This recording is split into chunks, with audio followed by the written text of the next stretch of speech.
오늘 우리에게 주신 하나님 말씀은 시편 37편 우리 4절에서 6절, 시편 37편 우리 4절에서 6절 말씀입니다.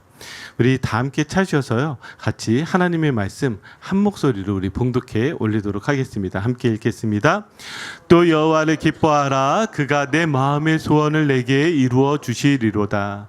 내 길을 여호와께 맡기라. 그를 의지하면 그가 이루시고 내 의를 빛같이 나타내시며 내 공의를 정오의 빛같이 하시리로다. 아멘. 사랑하는 성도 여러분, 하나님을 기뻐하십니까? 여호와를 기뻐하십니까? 여호와를 기뻐하는 하나님의 백성들을 하나님께서 사랑하십니다. 지금 이 시의 구조는 이렇습니다. 뭐뭐하라, 그리하면 뭐뭐하시리라. 그러니까 우리가 무엇을 하면 하나님께서 무엇을 해주시리라, 이렇게 되어 있단 말이죠. 그래서 여호와를 기뻐하라. 그리하면 마음의 소원을 이루어 주시리라. 길을 여호와께 맡기라. 그리하면 여호와께서 이루시고 의를 빛같이 나타내시리라. 이렇게 우리에게 말씀하고 있습니다. 자, 여러분들이 혹시 마음의 소원이 있으시다면, 그리고 그 마음의 소원이 이루어지기 원하신다면 무엇을 하면 되죠? 여호와를 기뻐하면 됩니다. 자, 다시요. 여러분들의 마음의 소원이 있으시고 그 마음의 소원이 이루어지길 원한다면 무엇 하시면 되죠? 여호와를 기뻐하면 됩니다. 자, 여기에 나와 있는 이 기뻐하다, 이 기뻐하라는 말은요, 단순히 좋아한다라는 말이 아닙니다. 이 단어는 어떤 뜻이냐면 만족하다라는 말이에요. 그래서 하나님으로 만족하면 하나님께서 소원을 이루어 주세요. 그래서 내 생각과 내 뜻이 아니라 하나님께 길을 맡기면 하나님께서 이루어 주신다라고 그렇게 고백하고 있는 것입니다. 우리의 믿음의 고백이 이렇습니다. 하나님으로 만족합니다. 그러면 어떻게 하신다고요? 하나님께서 우리의 마음의 소원을 이루어 주시고 그 길도 이루어 주신다라는 것입니다. 자, 그런데요, 우리 한번 4절만 한번 다시 생각해 보았으면 좋겠는데, 이 4절이 여호와를 기뻐하라. 그리하면 마음의 소원을 이루어 주시리라잖아요. 그런데 이것을 앞뒤의 순서를 바꾸면 이 문장이 더 마음에 와닿습니다. 한번 볼까요?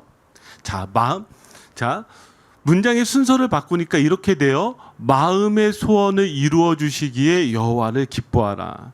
자, 하나님은 어떻게 기뻐할 수 있습니까? 우리의 마음의 소원을 이루어 주시기 때문에 기뻐한다라는 거예요. 자, 이렇게 되는 것이 사실은 우리의 모습 아니겠습니까? 그런데 하나님은요, 그렇게 말씀하고 있지 않습니다. 이것보다도 무엇을 먼저 말씀하시죠? 하나님을 기뻐하라. 여호와를 기뻐하라. 자, 그러니까 마음의 소원을 들어주셔야 기쁜 것인데, 하나님은 우리의 소원을 들어주시겠다라고 먼저 말씀하지 않고 무엇을 말씀하셨다고요? 하나님을 기뻐하라, 여호와를 기뻐하라를 먼저 말씀하고 계신 거예요. 그러면 여기에서 무엇이 중요하겠습니까? 순서가 중요합니다. 순서가요. 자, 성경은 우리에게 이렇게 순서가 중요하다라고 말씀하고 있는데, 자, 제가 앞서 말하면 여러분들이 뒤에 나오는 것을 답해 주시기 바랍니다. 어렵지 않아요. 여러분 큰 소리로 답해 주시면 돼요. 틀릴 것 같으면 답하지 마시고요. 자, 구하라. 그리하면 아멘. 찾으라. 그리하면 문을 두드리라. 그리하면 아멘. 자랑스럽습니다. 저희 교회 성도님들 수준이 이래요. 척하면 척이죠. 예. 근데 이처럼요, 우리에게 먼저 뭐뭐 하라 하시고 그 다음에 무엇을 말씀하고 계세요? 그리하면 해주시리라. 성경은 우리에게 이렇게 순서에 대해서 말씀하고 있습니다. 근데 여러분들 여기에서 기억하세요. 방금 나와 있는 구절도 무엇 해라 이렇게 말씀하시는 이유는 무엇이냐면, 여기엔 중요한 전제가 있습니다. 예수님께서 기도에 대해서 말씀하시면서 이렇게 해라 말씀하지만 여기에 전제는 무엇일까요? 하늘 아버지가 존재해요. 하나님 아버지가 존재란 말이죠. 그렇기 때문에 성경 안에서는 이렇게 무엇을 해라라고 말씀하셨을 때는 이 안에 아주 매우 중요한 전제가 있는데, 우리가 지난 말씀들을 생각해 보면 이와 같습니다. 너희가 지나친 은혜를 받았다면, 이게 전제예요. 그 은혜를 알고 있다면, 그래서 하나님께서 나의 아버지가 되어주시고 예수님께서 나를 구원해 주셨다면 너희가 그 은혜를 알고 있다면, 아니 그 은혜를 가지고 있다면 무엇 해라, 이렇게 말씀하시는 거예요. 그러니까 하나님이 먼저 해주셨기 때문에 우리에게 이렇게 해라 라고 말씀하고 있는 것이죠. 자, 그래서요, 믿음은요, 무엇이 중요하다? 순서가 중요합니다. 자, 그래서 하나님은요, 애굽에서 이스라엘 백성들을 구원하시고, 자, 율법을 주셨는데, 율법을 주시면서 이렇게 말씀하셨어요. 우리 한번 신명기 6장 4절에서 5절 말씀 한 목소리 한번 같이 읽어보겠습니다. 이스라엘아 들으라, 우리 하나님 여호와는 오직 유일한 여호와이시니 너는 마음을 다하고 뜻을 다하고 힘을 다하여 내 하나님 여호와를 사랑하라. 아멘. 자, 하나님이 율법을 주셨는데 그 율법의 의미를 여기에서 알 수가 있어요. 그 의미가 무엇이에요? 율법의 의미는요, 하나님을 사랑하는 거예요. 자, 율법을 지키는 것이 중요하겠지만 하나님이 율법을 지켜라 이렇게 말씀하시기 전에 무엇을 말씀하시냐면 하나님을 사랑하라, 그렇게 말씀하고 있다는 거예요. 그래서 하나님을 사랑하는 것을 잊으면 율법주의자가 되는 것이고요, 하나님을 사랑하면서도 율법을 지키지 않으면 죄인이 되는 것이죠. 그래서요, 율법에도 순서가 있습니다. 무엇이에요? 하나님을 사랑하기 때문에 지키는 거예요. 여러분 믿으십니까?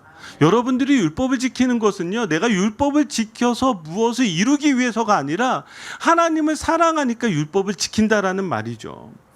지난 금요일에 제가 예은자매님과 금요기도에 오면서 이런저런 이야기를 나누었습니다. 그때 예은자매님이 저에게 이렇게 말씀해 주셨어요. 뭐라고 말씀해 주셨냐면, 목사님, 오늘은 사실 영화 보러 가려고 했어요. 참 착하지 않습니까? 보통은 영화 보러 그냥 가지 말하지는 않아요. 자, 그런데 뭐라고 이야기를 하냐면, 남가주 사랑의 교회에서 함께 다락방을 하는 언니 오빠들이 영화를 보러 가기로 했다는 거예요. 자, 그래서 밤에 만나기로 했다고 합니다. 그러니까 예배를 드리고 기도하지 않고 빨리 가면 만날 수 있어요. 그런데 그 다음에 하는 말이 중요했어요. 뭐라고 저에게 이야기를 하냐면, 목사님, 일주일에 금요일과 주일 이렇게 예배를 드리는데 하나님께서 나를 얼마나 보고 싶어 하실까, 그런 마음이 들었어요. 그래서 안 가기로 했어요. 여러분 어떻게 생각하십니까?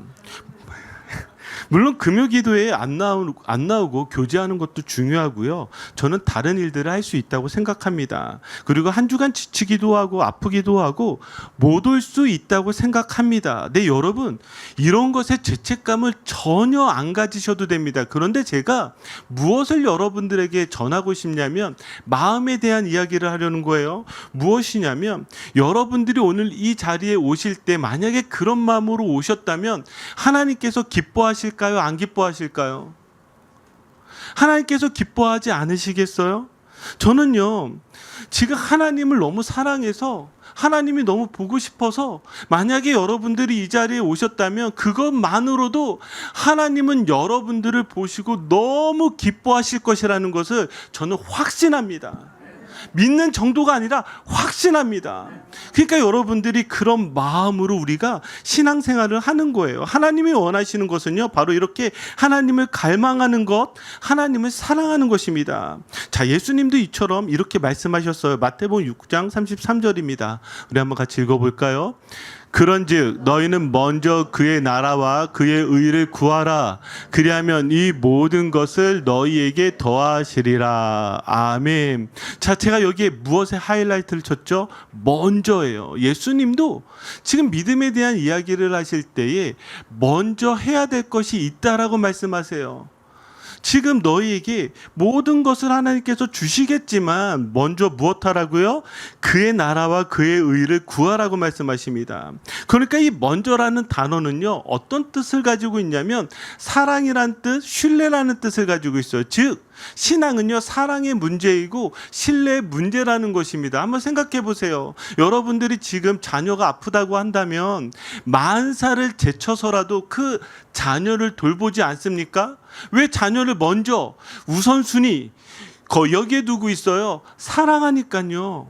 신뢰하니까요. 그러니까 믿음은 우리에게 항상 늘 무엇을 요구하고 있냐면 이 순서의 문제를 우리에게 요구하고 있다는 것입니다. 그러니까 하나님은 우리에게 이 질문을 하시는 거예요. 너희가 은혜를 받았니?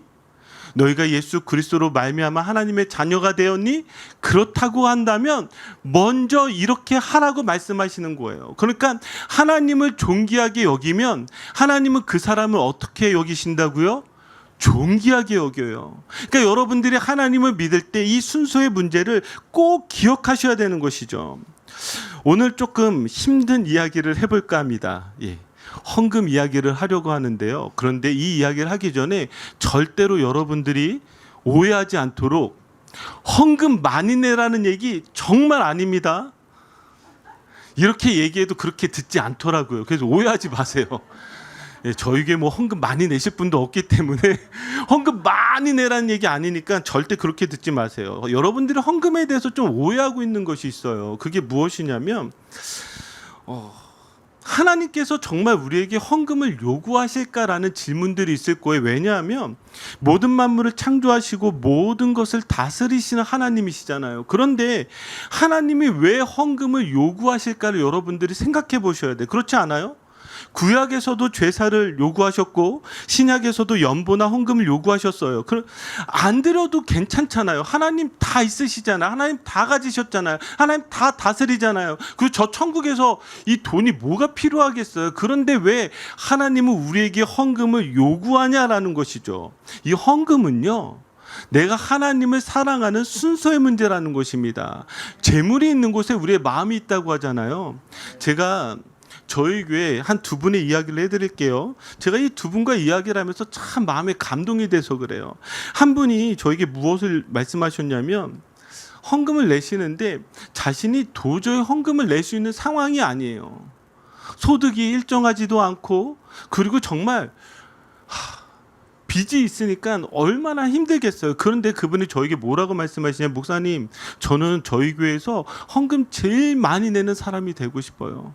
하나님이 그렇게 해주셨으면 좋겠어요. 그런데 그렇게 되지 않는다 할지라도 그래도 제가 가진 것 쪽에서라도 하나님께 헌금 드리고 싶어요.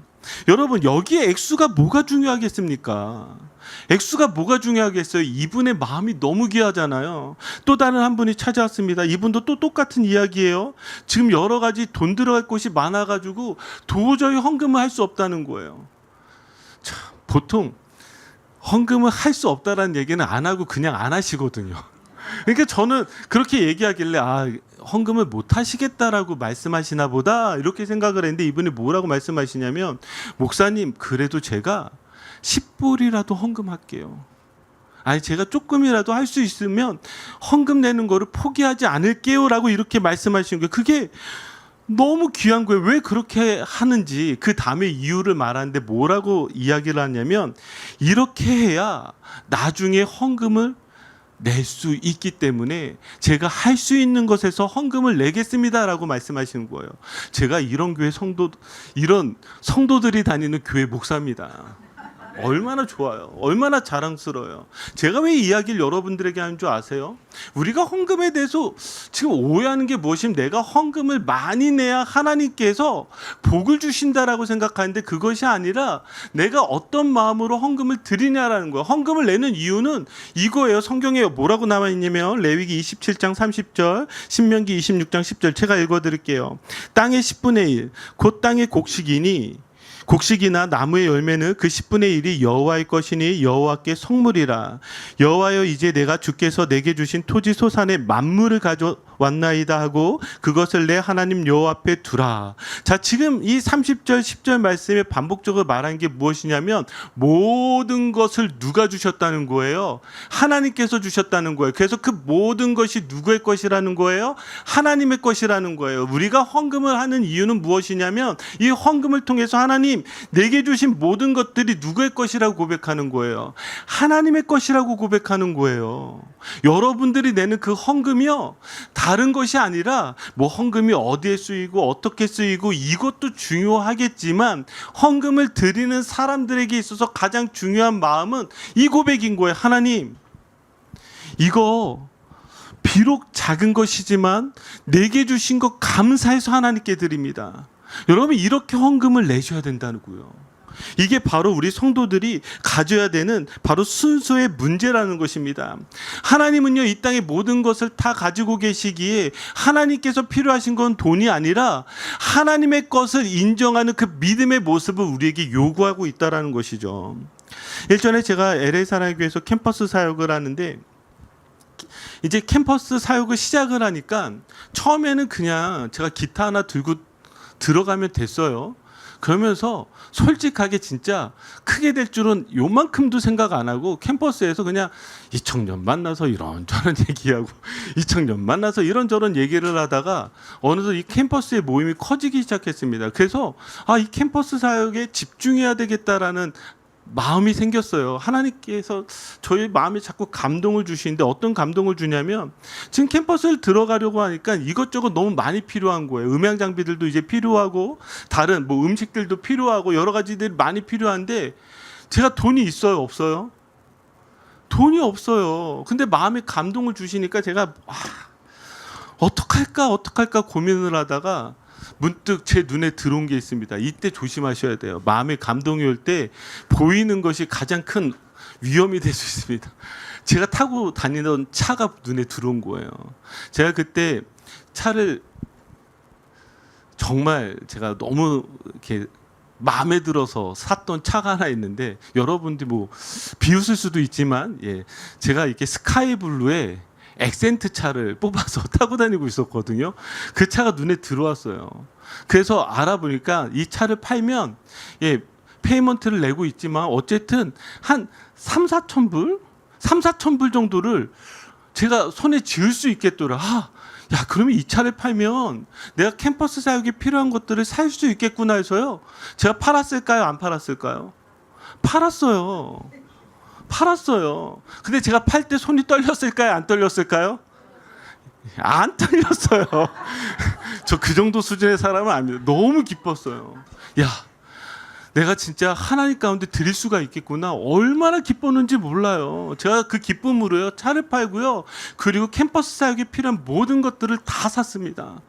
그래서 이제 매 주마다 캠퍼스에 들어가서 그 장비들을 싣고 캠퍼스 사역하러 들어가는 거예요. 제가 얼마나 신이 났을까요? 얼마나 좋았을까요? 그런데 제가 더 감사한 건 뭔지 아십니까? 저는 한 번도 제가 그 부분을 팔고 필요하다라고 생각한 거 하나님께 구하지 않았는데요. 하나님이 얼마나 놀라운 분이시라면 제가 차가 없으니까 차를 타고 다닐 수 있도록요, 하나님께서 차도 주셨어요. 물론 좋은 차는 안 주셨어요. 근데 차도 주셨어요. 그리고 그 이야기들이 몇몇 사람들에게 이야기가 들어갔는지 전혀 알지도 못하던 분들이 저에게 헌금을 해주시고요. 그리고 저희 캠퍼스 사역에 제가 매주마다 또 돈이 더 필요할 거 아니에요. 밥을 대주시기 시작하시고요. 그러다 보니까 이 캠퍼스 사역을 더 할 수가 있었어요. 제가 왜 지금 이야기를 하냐면 저 차 팔았습니다를 자랑하고 싶은 것이 아니라 저의 작은 간증이지만 여러분들에게 말씀드리고 싶은 건 무엇이냐면 여호와를 기뻐하면 내 마음의 소원을 이루어질 줄 믿습니다.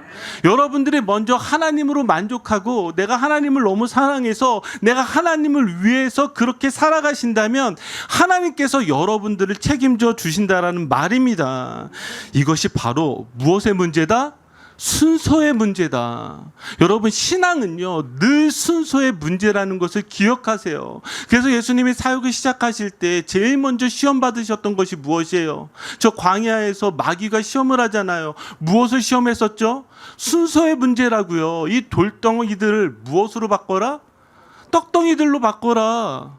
그런데 예수님께서 무엇을 말씀하셨습니까?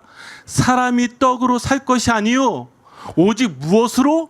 말씀으로 살 것이라 말씀하시잖아요.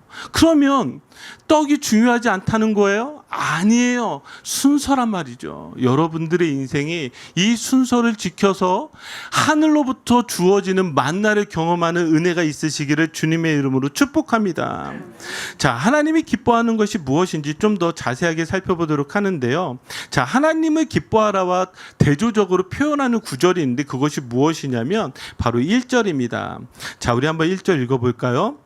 악을 행하는 자들 때문에 불평하지 말며 불의를 행하는 자들을 시기하지 말지어다. 아멘. 자, 여기에 지금 불평하지 말라고 합니다. 그래서 7절과 8절에서도 불평하지 말라고 이야기해요. 그런데 이거를 좀 더 잘 이해하려면 새 번역이 좀 더 잘 번역이 된 것 같아요. 새 번역을 읽어드리면 이렇습니다. 무엇에 대해서 불평하지 말라고 말씀하시냐면, 악한 자들이 잘 된다고 해서 속상해하지 말며 불의한 자들이 잘 산다고 해서 시세워하지 말아라. 이렇게 우리에게 말씀하고 있어요. 여러분, 지금 우리가 이 땅 가운데 살아가면서 우리가 불평하게 되는 이유는 무엇이냐면, 나는 하나님 잘 믿는데 하나님 믿지 않는 저 사람이 나보다 더 잘 사는 것 같아서 그게 불평이 되어지고 그게 불만이 되어지고 그것 때문에 시기하게 된다라는 거예요.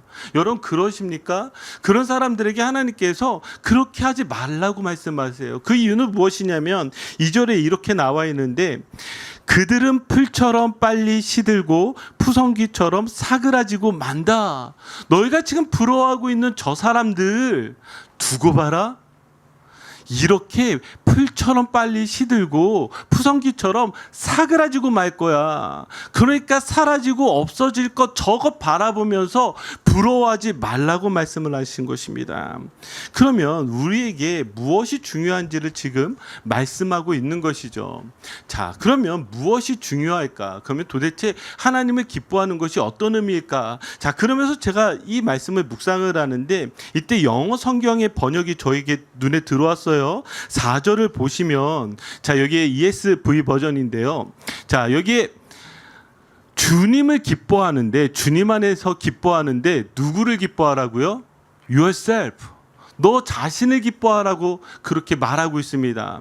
그러니까 하나님 안에서 너 자신을 기뻐하라고 지금 우리에게 말씀하고 있는 거예요. 그래서 주님 안에서 너 자신을 기뻐하면 하나님께서 내 마음의 소원을 이루어주신다라는 것이죠. 그러면 여기에 이 기뻐하는 건 두 가지로 볼 수 있는데, 여호와를 기뻐하는 것일 수도 있고 또 여호와 안에서 나를 기뻐하는 것일 수 있습니다. 그럼 여호와 안에서 나를 기뻐하는 것이 무엇일까?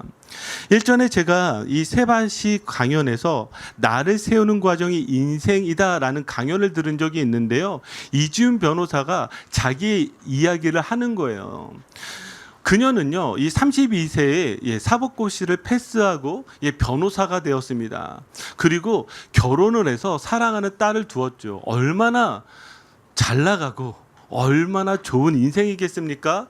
그런데 그녀가요, 어느덧 우울증이 찾아온 것입니다. 우울증이 찾아와서 6개월 동안 정말 너무 힘들었던 거예요. 그 우울증이 찾아왔던 이유가 무엇이냐면, 남들이 볼 때는 성공한 것 같고 잘 나가는 것 같은데 자기는 무엇이에요? 미래에 대한 두려움, 걱정, 근심, 그러면서 인생의 밑바닥까지 떨어지는 경험을 하게 된 거예요. 그러면서 그녀가 무엇을 이야기를 하냐면 이렇게 이야기를 하는 것입니다.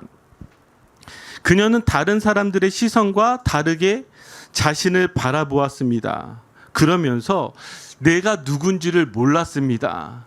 그러면서 저는 내 자신을 찾아야만 했습니다. 자신이 언제 가장 행복했었는지, 왜 이렇게 공부를 하게 되었었는지, 즉 자신이 누구인지를 찾기 시작한 것입니다. 자기를 찾은 거예요. 내가 누굴까? 내가 누굴까? 자, 그러면 한번 우리 이 시간 옆 사람에게 이렇게 물어봅시다. 당신은 누구이십니까?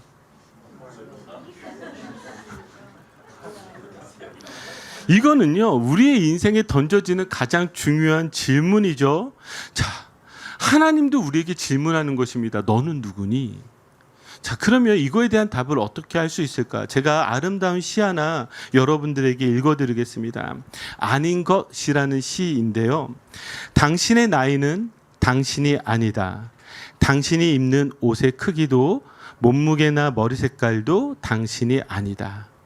당신의 이름도 두 뺨의 보조개도 당신이 아니다. 당신은 당신이 읽은 모든 책이고 당신이 하는 모든 말이다. 당신은 아침에 잠긴 목소리이고 당신이 미처 감추지 못한 미소이다. 당신은 당신 웃음속의 사랑스러움이고 당신이 흘린 모든 눈물이다. 당신이 철저히 혼자라는 걸 알 때 당신이 목청껏 부르는 노래, 당신이 여행한 장소들, 당신이 안식처라고 부르는 곳이 당신이다. 당신은 당신이 믿는 것들이고 당신이 사랑하는 사람들이며 당신 방에 걸린 사진들이고 당신이 꿈꾸는 미래이다. 당신은 많은 아름다운 것들로 이루어져 있지만 당신 아닌 그 모든 것들로 자신을 정의하기로 결정하는 순간에는 당신이 아니다. 저는 이 시가 참 감동적이지만 특별히 우리가 주목해야 되는 구절이 있다면 전 마지막에 나와 있는 이 문장입니다. 당신은 많은 아름다운 것들로 이루어져 있지만 당신 아닌 그 모든 것들로 자신을 정의하기로 결정하는 순간에는 당신이 아니라는 거예요. 여러분들은 여러분들이 누구라고 생각하십니까? 여러분들이 누구라고 생각할 때 그 결정이 여러분들이 아닌 것들, 세상이 주는 관점, 혹은 세상이 판단하는 판단, 그런 것들로 여러분들을 결정을 한다면 그것은 진정한 당신이 아니라는 것입니다. 성경에서는요, 우리를 누구라고 표현하고 있냐면 내가 나를 바라보는 것, 그리고 세상이 나를 바라보는 것으로 판단하고 결정하는 것이 아니라 하나님이 우리를 바라보는 눈으로 나를 바라보기로, 그리고 나를 결정하기로, 그렇게 하나님께서 말씀해 주고 계신 거예요. 너 다른 것들로 너를 판단하지 말고 내가 너를 판단하는 것으로 너가 결정해야 돼. 그게 너야. 하나님이 우리에게 말씀하시는 것이죠. 그러면 한번 솔직하게요, 한번 여러분들 마음에 질문해 보세요. 여러분들이 누구십니까? 그때 이 나는요, 진정한 나는요, 성경에서 하나님이 나를 바라보는 것으로 결정해야 되잖아요. 그죠? 그러면 하나님이 여러분들을 어떻게 바라보실까요?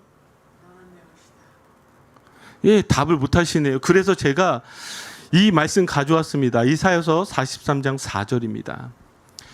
내가 내 눈에 보배롭고 존귀하며 내가 너를 사랑하였은즉. 여러분, 지금 하나님께서 이스라엘 백성들을 바라보시면서 사랑할 만했을까요? 존귀했을까요? 절대로 그렇지 않아요. 세상적으로도 지금 무너질 수밖에 없었고요. 이들은 죄악 가운데 있었는데 하나님의 이들을 향해서 바라보시는 눈은 무엇이냐면, 그럼에도 불구하고 너는 어떤 존재인 줄 아니? 이렇게 말씀하시는 거예요. 내 눈에 보배롭고 존귀하며 내가 너를 사랑하였은즉. 하나님이 여러분들을 바라보실 때요, 여러분들이 보배롭고 존귀하대요. 그 이유가 뭔지 아세요? 1절이에요. 자, 우리 같이 읽겠습니다. 야곱아, 너를 창조하신 여호와께서 지금 말씀하시느니라. 이스라엘아, 너를 지으신 이가 말씀하시느니라. 너는 두려워하지 말라. 내가 너를 구속하였고 내가 너를 지명하여 불렀나니 너는 내 것이라. 아멘. 여기에 지금 뭐라고 하나님께서 말씀하고 계세요?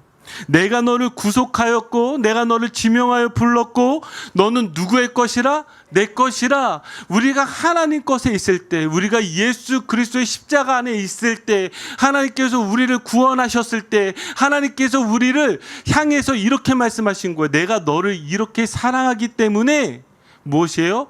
내 눈에는 세상에서 너를 바라볼 땐 너는 정말 형편없고 너는 정말 부족하고 너는 실패한 것 같고 너는 정말 벌어진 것 같지만 아니야. 하나님 눈에 여러분들은 어떤 존재인 줄 아십니까? 여기에 나와 있는 말씀대로 보배롭고 존귀로운 존재라는 것이죠. 하나님이 우리를 그렇게 봐주시기 때문에 우리가 하나님 안에서 우리 자신을 기뻐할 수 있다고요. 여러분들이 여러분들을 보고 기뻐할 것이 무엇이 있겠습니까? 그렇잖아요. 여러분들이 여러분들을 바라보며 기뻐할 것이 얼마나 되겠습니까? 여러분들이 여러분들을 스스로를 판단하기 시작하면은요, 여러분 답이 없기 시작한 거예요. 그래서 하나님은 예수 그리스도를 통해서 우리에게 이렇게 주셨잖아요. 로마서 5장 8절, 우리가 아직 죄인 되었을 때에 그리스도께서 우리를 위하여 죽으심으로 하나님께서 우리에 대한 자기의 사랑을 확증하셨느니라. 우리가 세상에서 봤을 때는 여전히 형편없는 사람이라 할지라도 죄인 되었을 때 우리를 위해서 구원해 주셨습니다. 그게 하나님의 사랑이라는 거예요.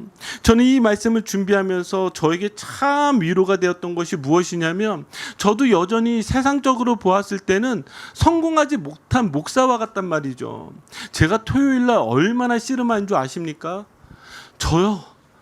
저는 사석에서 보시면 알지만 저는 말을 잘 못하는 사람이고 말을 많이 안 하는 사람입니다. 저는 밖에 나가서도요, 누군가를 만났을 때도 주로 들어주는 사람이지 말을 많이 하는 사람이 아니에요. 저는 말에 지혜도 없고 말을 잘하는 사람이에요. 그러니까 제가 설교 준비할 때 내내 씨름합니다. 하나님, 도대체 저에게 왜 목사를 시키셔서 이렇게 설교 준비를 할 때마다 매번 시험 들어요. 매번이요. 저도요, 토요일 날 나가서 놀고 싶어요. 저도 막 사람들 만나고 밥도 먹고 즐기고. 근데요, 그럼에도 불구하고 엉덩이로 씨름하는 거예요. 내내. 제가 매주 어떤 기분을 여길 수 있는 줄 아십니까? 시험 받는 기분이에요. 시험 받는 기분. 마치요, 제가 시험을 봐서 여러분들이 채점하는 거예요. 그래서 오늘 목사님 설교 100점, 야 오늘은 빵점, 오늘은 50점, 그렇지 기대 없어 70점, 뭐 이런 식으로 점수 매기는 게 느껴지니까 제가 얼마나 싫겠어요. 그러면 제가 설교하는 게 기뻐요, 안 기뻐요? 그래도 기쁜 사람, 맨날 100점 맞는 사람은 기쁘죠. 이거로 자랑하면 되니까. 저는요, 매번 이렇게 50점 받는 것 같아요. 50점. 그러니까 제가 이게 기쁘겠어요. 근데 제가 설교 준비를 하면서 이런 생각이 드는 거예요. 하나님 저에게 위로하시는 게, 제가 지금 여러분들한테 점수 받기 위해서 설교합니까? 하나님께서 하시는 말씀을 전하고자 쓰는 거잖아요. 하나님이 제 마음을 바꾸세요. 계속해서. 명규야, 너가 처음 목사가 됐던 이유가 뭐지? 너가 캠퍼스에 들어가서 사역을 했던 이유가 뭐지? 너가 정말 목숨 걸고 저 먼 곳까지 가서 복음을 전했던 이유가 뭐지? 너가 이 교회에서 지금 설교를 하는 이유가 뭐지? 복음 전하기 위해서잖아요. 그것 자체가 사명이고 그것 자체가 기쁨이잖아요. 그런데 제가 지금 순서가 바뀌었다고요. 뭐가 바뀌었어요? 지금 몇 점 받을지 생각하고 있는 거예요. 몇 점 받을지. 제가 말씀을 준비하면서 몇 점 받을지를 생각하고 있으니까 설교가 기쁘겠어요? 안 기쁘죠. 죽을 맛이죠. 그러니까 매주마다 죽쓰는 거잖아요. 근데 제가 마음이 바뀌니까 다시 하나님께서 제 마음 바꾸시는 거예요. 아니야, 너는 점수를 받기 위해서 설교하는 것이 아니라 복음을 전하기 위해서 설교하는 거야. 너가 지금 사람들에게 잘 보이기 위해서 설교하는 것이 아니라 사람들을 사랑하기 위해서 설교하는 거야. 제가 왜 솔직하게 제 마음을 여러분들한테 고백하냐면, 우리는 이처럼 여러분들도 세상의 판단과 결정으로 인해서 여러분들 자신 한 명 한 명이 너무 초라하게 느껴질 때가 있어요. 회사 갔는데 직장 상사가 나를 막 까기 시작했을 때, 비즈니스를 야심차게 시작했는데 정말 당장 내일 문 닫을지 모를 때, 집에 갔는데 집에서라도 편안하고 싶은데 집에 가자마자 막 잔소리 듣고 막 어렵고 막 아이들은 속썩이고, 아니 친구 하나 만나는데 진짜 맛있는 거라도 사고 싶은데 그 하나 사기 힘들 때, 여러분 이럴 때 여러분들 자신이 막 무너질 때가 있잖아요. 답답하고 정말 문제가 해결되지 않고. 그래서 여러분들을 어떻게 보냐면, 그런 가치와 그런 기준으로 여러분들을 볼 때 여러분들 어떠세요? 마음 무너지지 않아요? 마음 어렵지 않아요? 특별히 우리 이민사회를 살아가시는 여러분들, 옛날에 찬란했던 그때만을 늘 얘기하잖아요. 나이 들어갈수록 찬란했던 때만을 이야기하잖아요. 왠 줄 아세요? 그때 내가 가장 아름다우니까, 그때 내가 가장 멋있으니까, 그때 나는 누구도 나에게 손가락질을 할 수 없으니까. 이런 것이 사람의 심리라고요. 그런 우리를 향해서 하나님께서 뭐라고 말씀하시냐면, 그런 눈으로 너를 바라보는 것이 아니라 하나님께서 너를 바라보는 눈으로 너를 바라보라는 거예요. 내가 누구냐라는 거예요. 내가 지금 하나님께서 나를 사랑하시기 때문에 하나님 안에서 기뻐할 수 있어요. 아멘. 하나님 안에 있으니까 내가 기쁘다고요. 하나님 안에서만 기쁠 수 있다고요. 그런 자에게 하나님께서 무엇을 해주시겠다? 마음의 소원을 이루어주신다고요. 여러분, 우리는 하나님 때문에 사는 사람이고, 우리는 예수 그리스도 때문에 사는 사람들 아니겠습니까? 이 은혜가 여러분들에게 있기를 주님의 이름으로 축복합니다. 그래서 여러분들은 하나님 앞에서 내가 어떤 사람이냐가 중요해요. 자, 이제 말씀을 마무리 짓겠습니다. 여호와를 기뻐하는 자들에게 지금 이 시편은요, 마지막에 이렇게 우리에게 말씀해 주고 있는데, 시편 37편 23절에서 6절 말씀인데 여러분들에게 이렇게 저도 축복하고 싶습니다. 자, 우리 같이 읽겠습니다. 여호와께서 사람의 걸음을 정하시고 그의 길을 기뻐하시나니 그는 넘어지나 아주 엎드러지지 아니함은 여호와께서 그의 손으로 붙드심이로다. 내가 어려서부터 늙기까지 의인이 버림을 당하거나 그의 자손이 걸식함을 보지 못하였도다. 그는 종일토록 은혜를 베풀어 꾸어주니 그의 자손이 복을 받는도다. 아멘. 뭐라고요? 하나님을 기뻐하니까 하나님께서 그 사람의 걸음을 정해 주시고 그를 기뻐해 주세요. 그뿐만이 아니라요, 넘어져도요 아주 엎드러지지 않고요, 하나님께서 그의 손을 붙들어 주세요. 그리고 이렇게 고백하고 있어요. 의인은 버림을 당하거나 그의 자손이 배고파하는 것을 본 적이 없대요. 종일토록 은혜를 베풀고 꾸어준대요. 그의 자손이 복을 받는데요. 여러분, 얼마나 놀랍고 얼마나 우리에게 주시는 위로와 그 은혜가 큽니까? 사랑하는 성도 여러분, 우리의 삶에 가장 중요한 것은 바로 이 순서의 문제인데, 이 순서의 문제에서 여러분들이 이것을 기억하십시오. 내가 무엇을 구하기 전에 여호와를 기뻐하십시오. 아멘.